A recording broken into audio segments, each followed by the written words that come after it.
La question si tu vas gagner ou perdre aujourd'hui se décide avant le match. Notre monde du travail d'aujourd'hui se compose de tant de tâches quotidiennes que nous nous trouvons sans arrêt occupés. De cette manière-là, nous oublions généralement ce que nous faisons et pourquoi nous le faisons, alors que nous pourrions peut-être effectuer ces tâches beaucoup plus efficacement. Je connais des gens qui travaillent constamment et qui sont sans cesse préoccupés. Ils sont toujours en train de faire quelque chose, ils sont toujours stressés et très souvent épuisés. Mais à la fin de la semaine, du mois ou de l'année, leurs résultats ne sont pas vraiment satisfaisants. Il semble que, malgré leurs énormes efforts, ils n'avancent pas d'un poil. Cela te semble familier? Si c'est le cas, il est temps d'y mettre un terme. Car pour avancer plus vite dans la vie et avec moins d'efforts, il existe une compétence clé. Elle s'appelle la planification. Tu dois impérativement apprendre à planifier. Une bonne planification augmente considérablement tes chances d'atteindre tes objectifs et tes rêves de manière réaliste. Cela évite non seulement de gaspiller inutilement ta ressource la plus précieuse, ton temps, ainsi tu t'assures également d'obtenir de meilleurs résultats. Avant tout, se préparer est le secret du succès. Henry Ford.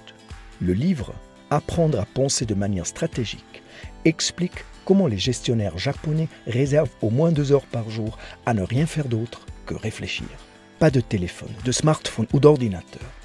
Pas d'interruption et aucune exception. Pendant cette période, ils doivent s'abstenir de toute distraction ou occupation.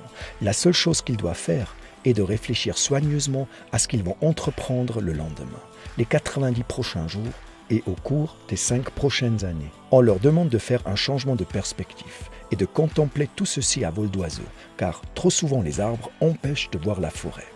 Ils planifient et évaluent ainsi la valeur stratégique de chaque comportement et action qu'ils entreprendront eux-mêmes, leur équipe et toute leur organisation, jour après jour.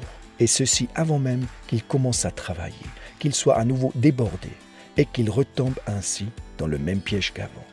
Cette approche leur permet de s'assurer que toutes les tâches sont conformes à leur stratégie, que les projets qui les perturbent ou les distraient soient rapidement abandonnés et qu'ils puissent continuer de fonctionner au niveau le plus élevé possible. Voici l'action du jour. Essaye cela une fois pour toi-même. Assieds-toi et aie le courage de faire une pause pour réfléchir. Fais ton plan pour aujourd'hui et pour cette semaine. Voilà, et maintenant réfléchis à où tu aimerais être dans une année et où tu aimerais être dans 10 ans. Quels sont tes rêves? Maintenant, regarde à nouveau ton planning de la journée et de la semaine et pose-toi la question suivante. Tous ces to-do et ces tâches te rapprochent-ils vraiment de tes rêves? Je suis sûr que tu seras surpris de voir à quel point ces réponses te donneront l'impulsion nécessaire dont tu as désespérément besoin pour atteindre tes objectifs et tes rêves.